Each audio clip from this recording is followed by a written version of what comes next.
Hey guys, I thought I would do a video on doing Disney World with kids. Specifically small kids, really. I have small kids. My oldest one is almost 9. So there's just a few things I wanted to mention that might be beneficial for someone that's either traveling for the first time or traveling again and just not anything they've thought about. First thing, if you have a child under the age of maybe 6, I know that seems a bit old for this, but take a stroller. Even if it's just a little umbrella stroller, take a stroller, because even if the child's not going to be riding in it, you can put things in it. You're not going to want to be carrying everything, and yeah, you've got to park the stroller every time you get on a ride, and you know, this and that, but gosh, it is so worth it. And if you're flying, you know, just the time that you spend in the airport, the stroller is beneficial. I actually have a friend that is there right now. I won't name names. She'll know who I'm talking about. She did not think she needed to take a stroller. Her youngest is 4. She found that she did need a stroller, so we Amazon primed a umbrella stroller to her, which we had a bit of a situation with that. I won't get into that, but eventually it did get to her. But my point is, just take a stroller. We've found that as much as the kids want to walk while they're there and they're so excited and they want to be down, you know, even our almost 9-year-old, you know, we have one of like the double strollers that they can sit and stand and all that. Her little legs get tired, and so the stroller just comes in really handy. And for nothing else, you put your bag in it, you put your jackets in it, whatever, you know, souvenirs or merchandise that you're of course going to buy, put them in the stroller so you're not carrying everything. And take a stroller that's not complicated, that's not one of those like the maxi cozy that, you know, you've got to take the seat off of it to fold the frame, and then you've got to do this and that. That's like a multi-step folding thing, because when you're getting on and off the transportation from your resort to the park, from the park to your resort, they're going to make you fold that stroller, and you're going to have a line of people standing behind you, and you're going to be that person that's taking 15 minutes to fold a stroller. We've been those people. We had that maxi cozy stroller the first time we went, and it was no fun.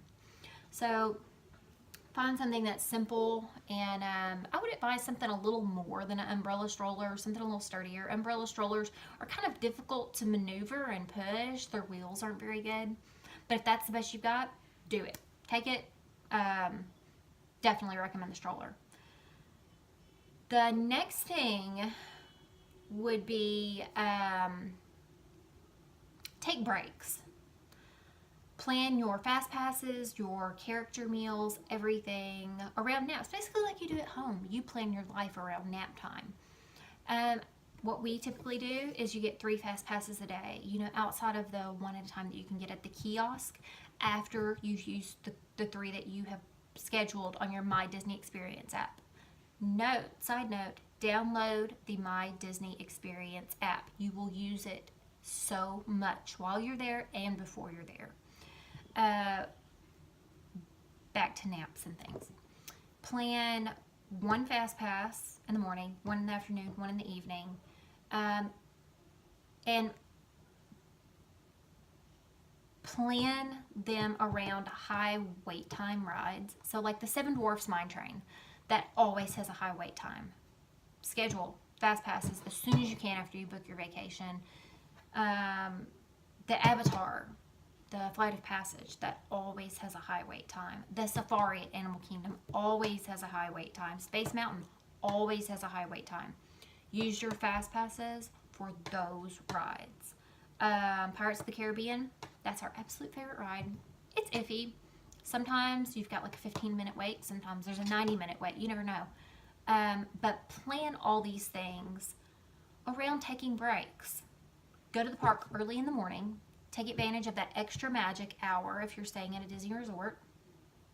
And then about lunchtime, come back to your resort, eat lunch, and either let the kids swim in the pool or go back to the room and take a nap. And just give the kids and yourselves a break, some time to recharge.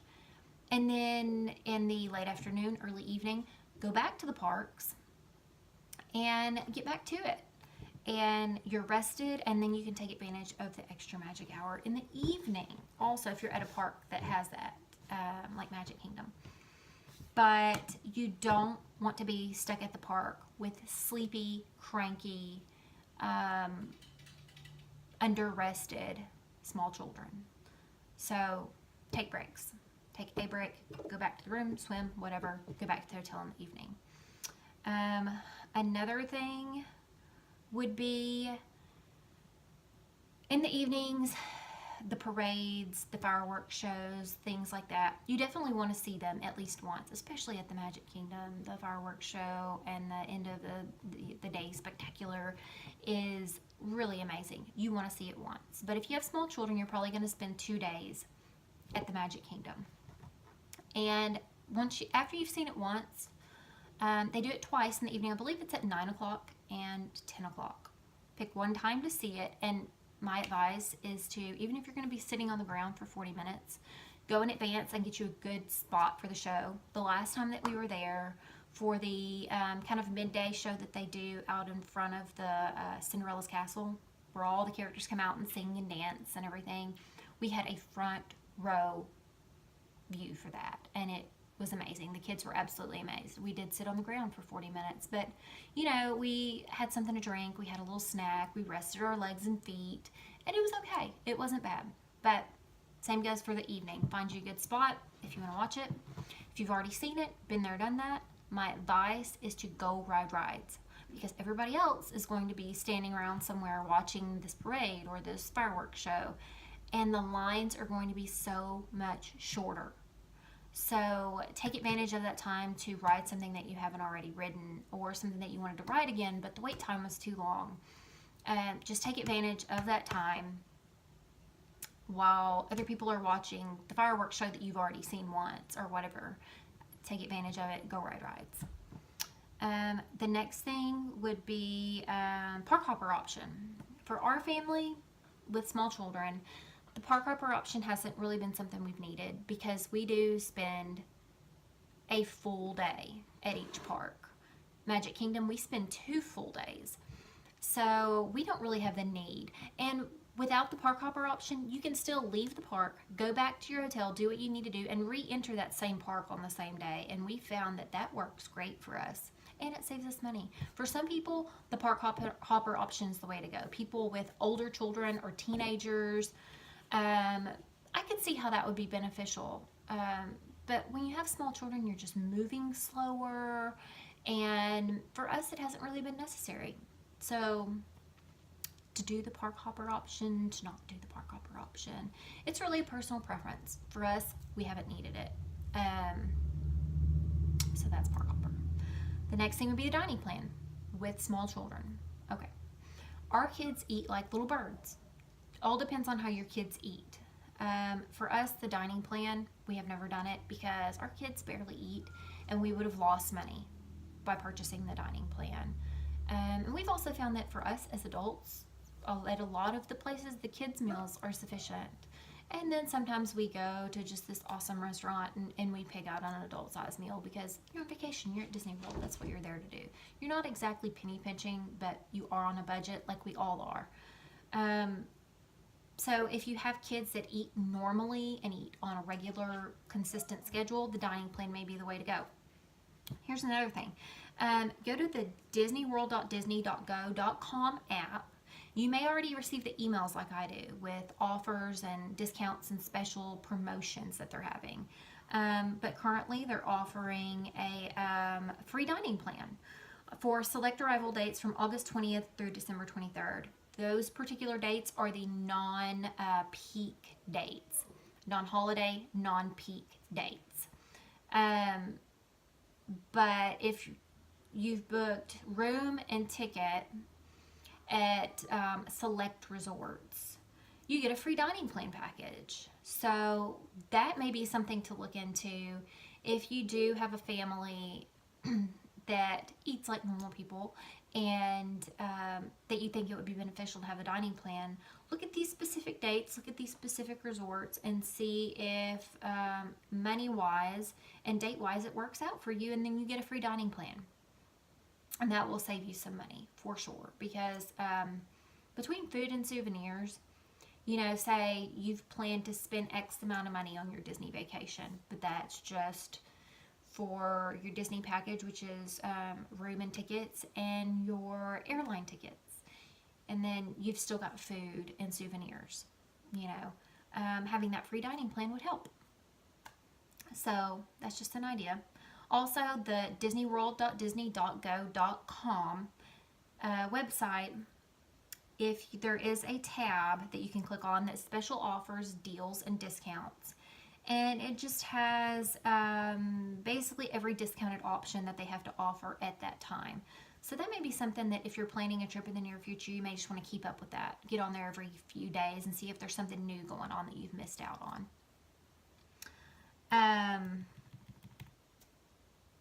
Another thing is, with small children, we found that the all-star resorts or the value resorts are the way to go. They're the most Disney, I guess would be the way to put it. We stayed at Art of Animation last time, and it was so much fun, and it was so neat, and the kids loved it. It was a little more pricey than the all-star resorts, even though it's considered a value resort, just because it is their newest resort, and it's very intricately detailed.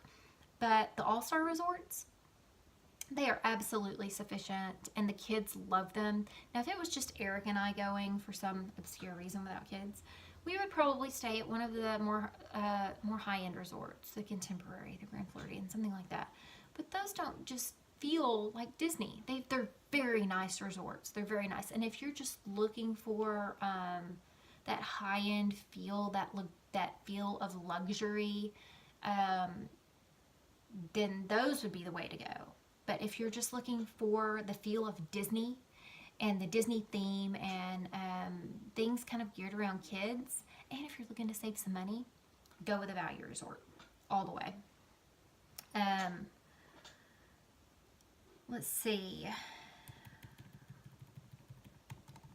Another thing would be, what we do is, he carries a backpack, I carry a backpack. My backpack usually has, the essentials: diapers, wipes, hand sanitizers, things like that in it. Then he carries a bag that has bottles of water, peanut butter crackers, trail mix, snacks, things like that in it. Rain jackets. It helps if you can find one of the North Face windbreaker type things, or just a light rain jacket that you can roll up tight and so it doesn't take up much space. Because at Disney World, almost every day you have some sort of light burst of rain. It doesn't last very long, but it's enough that you kind of have to duck in a store or have a little rain jacket or a poncho to just whip out and you go on about your business. That's what we do. So the rain jacket, sunscreen, all that kind of stuff. And then one of our bags will generally have a change of clothes for the smaller children if they spill something on themselves, or if they get wet and just can't stand the fact that they're wet and can't wait for it to dry. Things like that happen. So be prepared, pack prepared.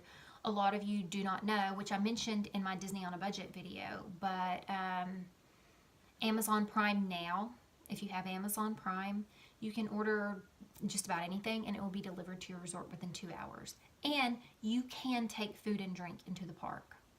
You can take food and drink into the park. My recommendation is take several bottles of water, which you can always refill that bottle. And you can go into any of the restaurants there and they'll give you a cup of ice water, no questions asked. But you can take your own bottled water, you can take your own snacks. So you're not every time the kids want a snack, go ducking in somewhere and spending $10 on a package of peanut butter crackers. It's not necessary. So pack prepared, and that will save you a big headache and will keep the kids happy as well. Okay, if you have little girls, I do have 3 little girls, I have no boys.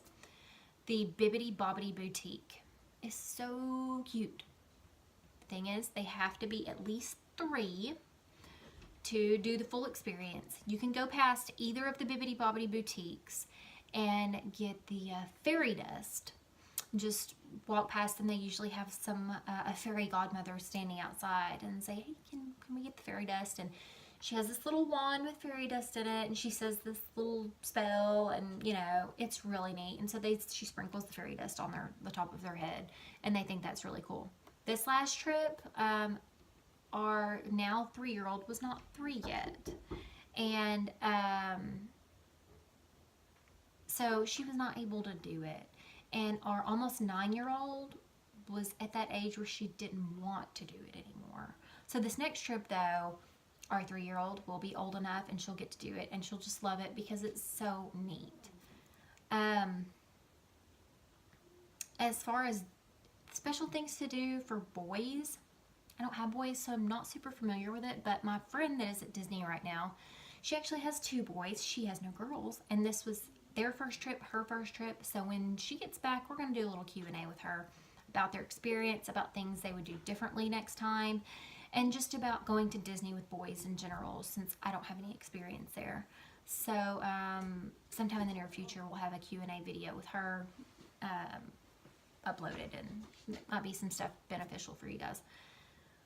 But character meals. This last visit, we did 2 character meals. We did a breakfast and a dinner. Breakfast was at Crystal Palace, which is in the Magic Kingdom, and it is Winnie the Pooh, Tigger, Piglet, Eeyore, that whole crew. And it was awesome. The kids really enjoyed it. The adults enjoyed it. And it was honestly the better character breakfast that we've ever had. Our character dinner was at Chef Mickey's, which is inside the Contemporary Resort, and you can get there by monorail. It comes right into the Contemporary and will drop you right there, and you just go on down to Chef Mickey's. It was the best character dinner we've had to date. It was Mickey, Minnie, Goofy, Pluto, Donald, and they were all dressed like chefs or waiters, and they all came around to the tables and stopped and interacted and signed autographs. And Grandma went with us this last time, and Goofy's her favorite, and so she was able to get a picture with Goofy, and everybody really enjoyed themselves. And as far as the food goes, it was top notch. It was outstanding food. You're going to pay about $50 a person, honestly, for a character dinner, but it doesn't matter what character dinner it is. It's an average about that price, so you may as well make it a good one. And this was a great one. The food was great. The experience was great. The location was great. We got to get that kind of tour of the Contemporary, which we'd never been in before, and it's a very nice resort. But Chef Mickey's is one you might want to do. We've done Hollywood and Vine before. We did it for lunch. And lunch and dinner do have different characters at each one of the character experiences. But when we did Hollywood and Vine, which is at Hollywood Studios, it was a lunch. It was the Disney Junior characters. It was Little Einstein, Special Agent Oso, that kind of thing. And that was when our oldest was 4. We didn't have the other 2 yet. She thought it was neat, but she wasn't just blown away or anything. The food was buffet style, like Chef Mickey's. Chef Mickey's is buffet style as well. The Crystal Palace, buffet style. Most of the character dinners are buffet style and very good food. Hollywood and Vine was the same way, same price. It's just, I would pick a character dinner that has the specific characters that your children are going to lose their minds over, like Mickey, Minnie, and Winnie the Pooh, and Tigger, and all that. If you're one of the lucky ones that can catch it far enough in advance and plan your trip far enough in advance, Cinderella's Castle and Be Our Guest, jump on those. We've yet to be able to eat at either one of those, and we just cannot wait. We just can't seem to get a reservation fast enough, and our trips are booked kind of at the last minute. We kind of say, hey, let's go to Disney. We don't plan way in advance like a lot of people do, and those people, for you guys that plan, a year or so in advance, I've been told that Cinderella's Castle and Be Our Guest does book a year in advance. And so if you're able to do that, book that, because I've heard those are the 2 best ones, the most desired character experiences, and I just can't wait to hopefully in one of our upcoming trips get a reservation to either one of those, because my girls would lose their mind to have those experiences. But yeah, those are definitely the ones to do if you're able to get those reservations. And sometimes if you can't, the disneyworld.disney.go.com website is where you will book your vacation through. I've always booked all of my vacations. I have friends that go through a third-party person to do all that. I actually enjoy booking my vacation. For me, it's part of the excitement. I like doing it. So, but if you go on there and you can book your character experiences and your Bibbidi Bobbidi Boutique and all that stuff, you can do some of this stuff on the My Disney Experience app as well. But sometimes if you don't see what you're looking for, you can call the 1-800 number and speak with a live Disney cast member, and sometimes they can kind of work their magic. And that's what we did this last time to get in at Chef Mickey's. We really wanted Chef Mickey's, and I didn't see it on there, and I happened to call, and she worked her magic, and she got us a reservation at Chef Mickey's, and it was great. So don't give up if you don't see it on the website while you're planning and booking. If you're not using a third party, just give them a call, or do a live chat. There's a live chat option. Sometimes I can help you with that. So that's what I have right now for doing Disney with small kids. I'm sure I will think of more things, and I may post a chapter 2 to this. But like my Disney on a budget video, I kind of had made notes for myself. With this, I didn't. I just kind of got an email about the dining plan thing, and it kind of reminded me, and I thought, hey, let me do a Disney with kids vlog while everybody's leaving me alone. So I hope this information will be beneficial to you guys. And like I said, when my friend does come back from Disney, we'll do a little Q&A with her, since it was her first time, her kid's first time, that kind of thing, for some new Disney travelers. And until next time, just keep rocking the Disney life. Bye, guys.